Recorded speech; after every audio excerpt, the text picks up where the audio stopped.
tempo iniciar esta sessão importantíssima para o Congresso Brasileiro, ao tempo que gostaria de fazer um breve pronunciamento de agradecimento pelos 2 anos que vivemos e convivemos aqui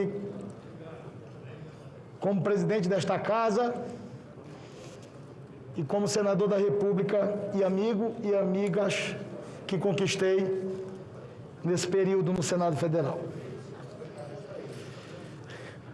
Informo ao plenário que há número regimental. Portanto, eu declaro aberta a primeira reunião preparatória da 3ª Sessão Legislativa Ordinária da 56ª Legislatura. Doutor Morales, eu solicito aos servidores do Senado Federal, Doutor Morales, solicito aos servidores do Senado Federal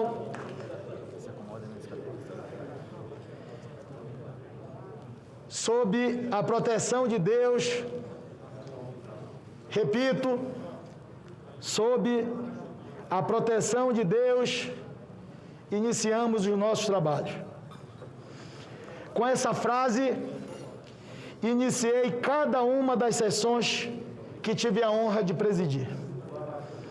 Foi também agradecendo e pedindo proteção a Deus que iniciei minha primeira fala desta presidência na noite do dia 2 de fevereiro de 2019. E é assim que gostaria de iniciar este breve pronunciamento às minhas colegas senadoras e aos meus colegas senadores. No momento em que abrimos esta primeira reunião preparatória, o ano legislativo de 2021, agradecendo e novamente pedindo a Deus a sua proteção. Há 195 anos, repete-se nesta casa do Senado Federal um ritual único. A cada 2 anos, os senadores são chamados para, entre si, escolher quem deve funcionar como catalisador das vontades desse plenário. Há 2 anos, eu tive essa honra e gostaria de retribuir a confiança de Vossas Excelências, prestando contas por breves minutos. Acredito que, dentre todos os compromissos que assumi, um dos mais importantes era de buscar a pacificação do Senado Federal. Naquela ocasião, desta cadeira, assim me dirigi a Vossa Excelência. Precisamos reunificar o Senado da República em torno do que lhe deve ser mais caro, a República e o interesse público. Não tenho inimigos na política. Situação e oposição contarão com o mais amplo respeito desta presidência.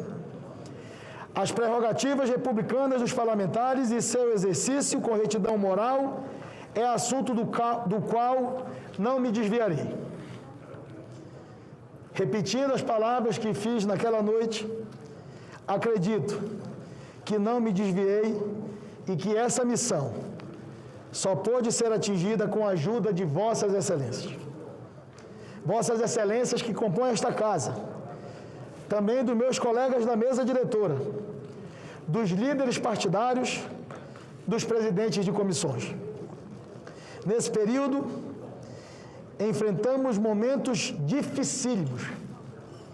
Uma pandemia nos atingiu de forma até então desconhecida, impondo um distanciamento social sem precedentes na nossa história. Mas, apesar disso, estivemos juntos no mesmo espírito de construção coletiva do que, verdadeiramente, o povo brasileiro espera de nós. O debate e a decisão sobre os rumos da nação. Nunca se viram tantas votações nominais unânimes como no último ano. Nunca tantos vetos presidenciais foram reavaliados pelo Congresso Nacional. Nunca se votaram tantas matérias em um ano eleitoral como logramos votar em 2020. Isso só se faz com coesão, com entendimento, com maturidade e com tranquilidade. Não pensem que foram 2 anos fáceis e confortáveis. Foram seguramente os 2 anos que mais me exigiram nestes pouco mais de 40 anos já vividos. 2 anos que exigiram tolerância, paciência e resiliência. A paciência de calar e não revidar uma ofensa injusta. A tranquilidade de buscar ouvir o outro lado e construir pontes todos os dias. O inesgotável esforço de construir consensos. E quando eles não foram possíveis, construirmos a mais ampla maioria ao nosso alcance. Outro pilar essencial do esforço foi a conciliação entre os poderes da República, buscando sempre fortalecer a democracia e a Constituição Federal. Fui criticado e incompreendido, mas o meu objetivo sempre foi assegurar a continuidade das relações institucionais em um ambiente saudável e democrático. Nunca, por nenhum momento, me afastei dos princípios democráticos. Muito ao contrário, eu os defendi com todas as minhas forças. A democracia é a espinha dorsal da liberdade, fiadora maior da nossa Constituição, a maior conquista do nosso povo, o mecanismo que permite a vigilância sobre as instituições e o regime que possibilita a escolha de governantes pelo voto direto. Nos conflitos mais acirrados, trabalhei para evitar que crescessem as posições mais radicais. Me coloquei como uma ponte de consenso, buscando sempre conciliar, recuando e avançando, para evitar o confronto entre as instituições, fortalecendo o diálogo e a nossa democracia. 2 anos atrás, desta presidência, me comprometi com Vossas Excelências. Abre aspas. Espero e confio que possamos entregar esta casa ao fim deste biênio que se inicia, um país enfrentando as reformas complexas que, com urgência, repito, com urgência, nosso país reclama, com um legislativo forte e reabilitado com a cidadania. E não foi à toa que vimos avançarem nesses 2 anos inúmeras reformas importantes e também evoluções legislativas, dentre as quais poderia mencionar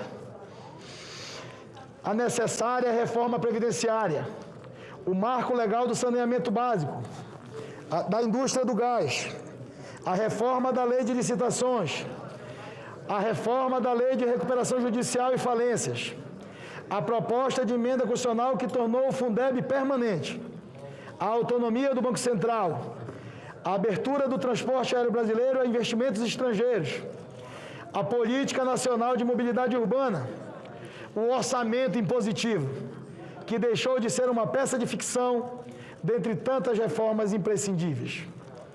Nem tudo que gostaríamos de mudar foi possível, pois a pandemia que se abateu no mundo inteiro nos fez concentrar na saúde e na renda do nosso povo, fazendo com que a pauta se voltasse para esses assuntos. Daí que outras decisões essenciais foram tomadas, como a fixação do auxílio emergencial em R$600, frutos das discussões deste Parlamento, o socorro às micro e pequenas empresas por meio do PRONAMP, que foi depois ampliado, o Programa Federativo de Enfrentamento ao Coronavírus, a PEC do Orçamento de Guerra pela Vida, a destinação de recursos para a pesquisa, desenvolvimento e distribuição da tão sonhada vacina, o uso de leitos privados pelo SUS, regulamentação da telemedicina, auxílio às santas casas e hospitais filantrópicos, o Programa Emergencial de Suporte a Empregos, as ações emergenciais para o setor cultural, dentre outras importantes medidas de caráter urgente naquele momento. Cuidamos também da parcela da população que precisava de uma atenção especial deste Parlamento. Uma nova Política Nacional de Segurança de Barragens foi aprovada A autorização legislativa para a doação de refeições prontas a famílias carentes. A suspensão durante a pandemia dos pagamentos devidos pelos bolsistas ao FIES.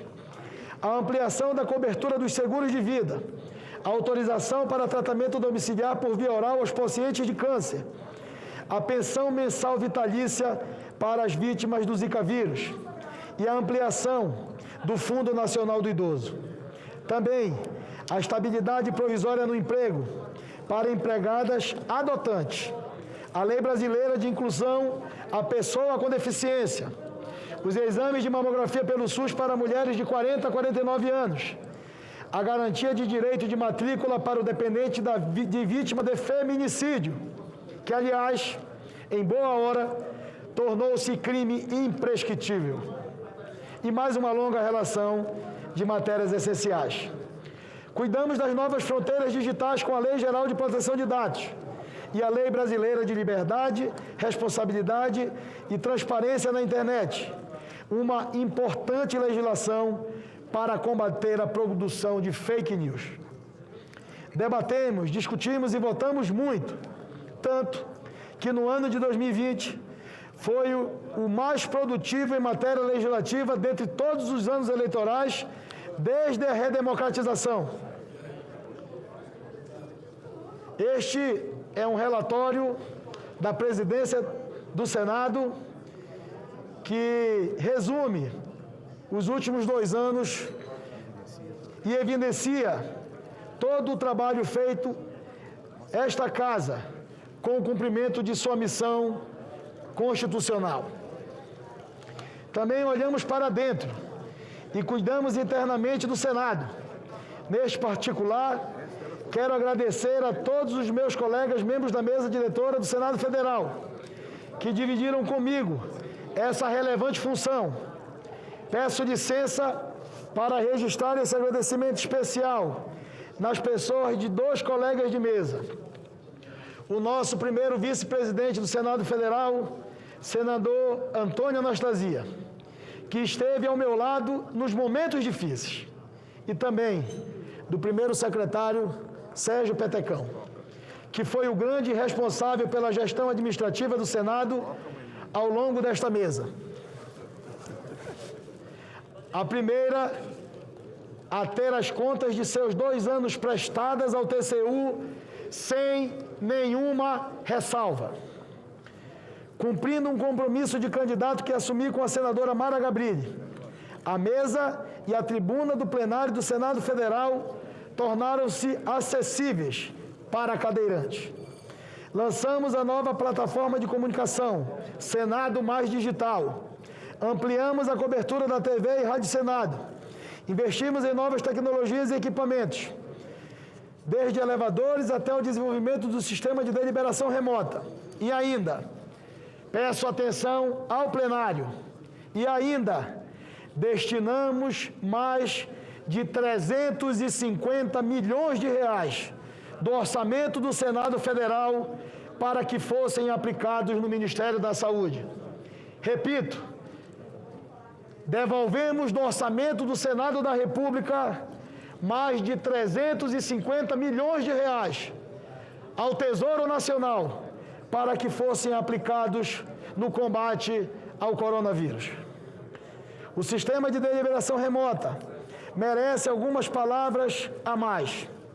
Esse sistema foi desenvolvido em apenas 7 dias corridos. Permitiu que o Congresso Nacional não parasse, justamente em um momento em que as pessoas não podiam se reunir fisicamente em um recinto fechado.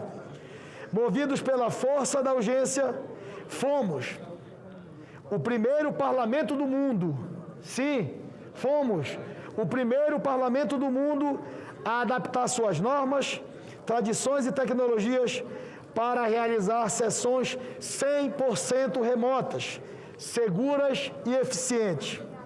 E isso se mostrou essencial para que, em um momento de crise, o parlamento continuasse funcionando e cumprindo seu dever. O Manual de Transferência de Tecnologia para as Sessões Remotas do Senado Brasileiro foi disponibilizado em 4 idiomas e foi consultado por mais de 3.500 parlamentos nacionais e subnacionais dos 5 continentes. Não posso deixar de registrar um agradecimento ao corpo funcional desta casa, um grupo de servidores qualificados, que demonstrou maturidade e dedicação em todos os momentos e, especialmente, durante a pandemia, se entregou à missão de auxiliar para que este parlamento não parasse e respondesse aos anseios e necessidades do Brasil, tanto na área legislativa, onde contamos com a ajuda da Secretaria-Geral da Mesa e também das consultorias, quanto na área administrativa, representada por diversos setores da Casa, dignos do meu reconhecimento, como a Diretoria-Geral, a Advocacia-Geral, a Auditoria-Geral e a Secretaria de Comunicação Social. A dedicação desta Casa durante a pandemia não se deu sem os cuidados necessários. Chegamos a testar servidores e senadores a cada 2 semanas. Disponibilizamos apoio médico e ampliamos a rede hospitalar, além de todas as demais medidas orientadas pela área de saúde da nossa casa. Tudo isso se deve ao esforço coletivo empreendido neste Senado Federal. Deve-se ao apoio de vossas excelências, às iniciativas que propusemos, à solidariedade que sempre recebi das senadoras e dos senadores, para desempenhar, juntamente com os demais membros da mesa, a missão que nos foi confiada. Por tudo isso, de todo o coração, agradeço a cada um de vossas excelências pela parceria, pela amizade, pelo carinho, pela compreensão, pela colaboração e pelo compromisso com o nosso país. Ao povo amapaense, agora e sempre, a minha devoção. A eles dedico meu mandato a cada dia, e mesmo estando em um lugar em que o dever de ofício me leva a olhar pelo interesse de todos os brasileiros, e também por meus conterrâneos que conduzo, também pelos meus conterrâneos que conduzo a minha vida pública. Preciso ainda fazer um agradecimento muito especial à minha família, e em nome de Liana, minha esposa, Davi, meu filho, Mateus, meu filho, pela parceria, pelo amor, pelo apoio e pela confiança, por tudo que representam na minha vida, por terem sempre estado ao meu lado ao longo desta caminhada.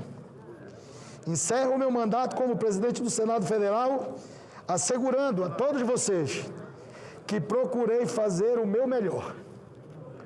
O meu compromisso com o Brasil permanecerá firme e à minha disposição de servir ao país com espírito público, justiça e retidão.